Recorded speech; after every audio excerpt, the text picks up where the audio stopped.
হঠাৎ করে শেখ হাসিনা ফ্যাসিস্ট হয়ে গেলেন, দুর্নীতিবাজ হয়ে গেলেন, এতে আওয়ামী লীগের শেষ হবে না।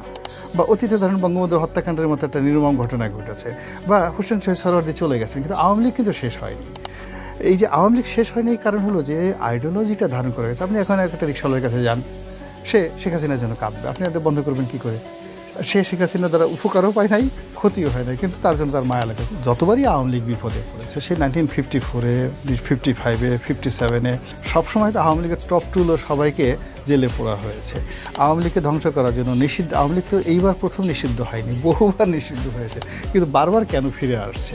বিকজ মানুষের হৃদয়ের মধ্যে, মস্তিষ্কের মধ্যে, এই বাঙালির গঠনের মধ্যে, অর্থাৎ এই বাঙালির যে কোনো মানুষের সামনে যদি আপনি ইলিশ মাছ দেন, তাহলে ওর যে একটা আকর্ষণ তৈরি হবে।